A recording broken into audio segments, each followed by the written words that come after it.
चाचा चौबे सामाजिक समरसता का क्या संदेश है आज? ग्वालियर का एक नया सवेरा आया जब आज हमने अपने इस ग्वालियर की परंपरा के माध्यम से पूरे प्रदेश में सामाजिक समरसता के से परस्पर जातियों के बीच सौहार्दपूर्ण संबंध रहे। हम सब एक ही हैं। हजारों साल की हमारी गौरवशाली परंपरा है।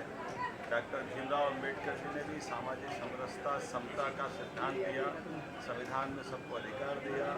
इसी प्रकार से हर एक हमारे महापुरुष, चाहे रविदास जी हो, कबीरदास जी हो, पुराने महात्मा गौतम बुद्ध से लगा करके आज तक के सारे संत, ऋषि, महंत सब ने सामाजिक समरसता की जो जोत जलाई।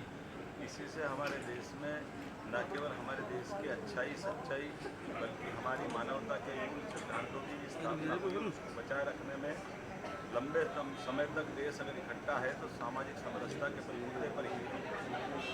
ऐसे में आज ग्वालियर के अंदर हमने सामाजिक समरसता का ये सहभोज का आयोजन किया। सभी संतों ने अलग अलग प्रकार से सारे हमारे आध्यात्मिक विभूतियों ने भी अपनी खुशी दर्ज कराई। समाज के विभिन्न प्रकार के प्रमुख सलाम करने के साथ माननीय मंत्री श्रीमान ज्योतिरादित्य सिंधिया जी, माननीय विधानसभा अध्यक्ष श्रीमान नरेंद्र सिंह तोमर जी, हमारे तीनों मंत्री माननीय तुलसीराम सिलावट जी, पृथ्वी सिंह तोमर जी, नारायण सिंह कुशवाहा जी, सभी के साथ हमने इस सहभोज में साथ में आनंद भी लिया और भोजन का स्वाद भी रखा।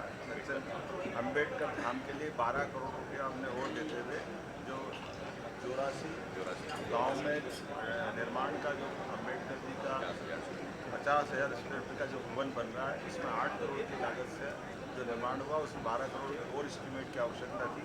12 करोड़ मंजूर करके हम आए। अगला एक कार्यक्रम हम सामाजिक समरसता का उस दिशा में भी देंगे ताकि हमारी परस्पर जो सौहार्दपूर्ण जो भावना वो बरकरार रहे। मैं उम्मीद करूँगा कि मध्य प्रदेश शांति का टापू भी है और अम्बेडकर जी की जन्म जयंती वाला जो प्रदेश है, ऐसे में जन्मस्थान उनका महू है।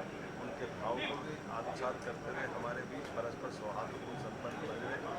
इसी आधार पर हमने बगैर किसी भेदभाव के सभी लोगों के साथ इस आयोजन में भाग लिया। मेरी अपनी ओर से ग्वालियर के लोगों को बधाई देने और सहजता के साथ बहुत कम समय में सामाजिक समरसता का संदेश दिया। पुनः मेरी अपनी आज ISBT वगैरह कई विकास कार्यों की बड़ी सौगात दी है आपने। जब आइए इस कार्यक्रम के ISBT बहुत पुराना लेकिन बहुत अच्छा बड़ा निर्माण कार्य था जो बस स्टैंड की सौगात के रूप में दे रहा 80 करोड़ की लागत से। उसके साथ साथ बहुत सारे 250 करोड़ से ज़्यादा के निर्माण कार्यों का लोकार्पण हुआ। मेरी अपनी ओर से ग्वालियर